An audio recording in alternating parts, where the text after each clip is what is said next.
tiap hari ngomong pribadi sama kita, besok lagi bilang jangan takut, jangan takut, jangan takut. Ketika kita menghadapi ketakutan ini, kita punya cara-cara atau kita sudah punya fondasi yang kuat untuk boleh benar-benar oke, aku nggak boleh takut, oke, aku nggak boleh bersikap dan lain sebagainya.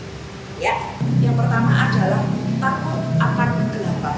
Kan kita bicara tentang takut ke kamar mandi sendiri, atau takut tidur sendiri, atau takut pergi ke tempat-tempat gelap, bukan seperti itu. Maksudnya takut akan kegelapan. Ya seperti di ayat yang pertama, ini kan Daud berkata, Tuhan itu adalah terangku. Berarti pada saat ini Daud ini itu sedang mengalami kegelapan. Di sini adalah berbicara tentang sesuatu yang tidak bisa kita prediksi atau sesuatu yang tidak pasti, yang bisa membuat kita menjadi lebih kuat, berdiri lebih kuat ya, adalah membaca firman Tuhan. Itu pasti ya, karena firman Tuhan itu adalah pelita, tidak hanya untuk direnungkan, sekali lagi tidak hanya untuk direnungkan, tetapi juga kita harus melakukannya. Jadi firman itu akan menerangi jalan-jalan kita ya.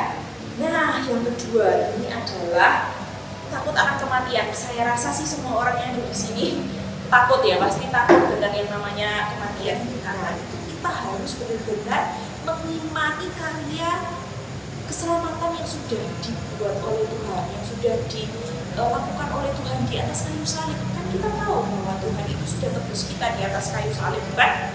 Jadi kita percaya, kalau kita percaya bahwa Tuhan sudah menebus dosa-dosa kita dan Tuhan sudah melakukan hal itu untuk menebus setiap kita di sini, pasti kita yakin kalau nanti dia akan pasti masuk surga.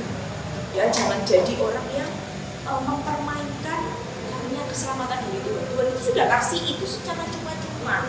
Please jangan gunakan itu untuk dipermainkan. Atau kita harus benar-benar punya fondasi yang kuat atas karya keselamatan.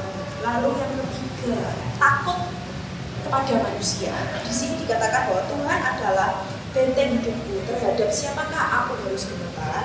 Nah, sama seperti Daud ya, kita juga harus tahu bahwa Tuhan itu pasti menyertai. Takut yang benar-benar takut seakan-akan ada orang yang mau mengancam kita, mau mengambil atau mau mengapa-apakan kita.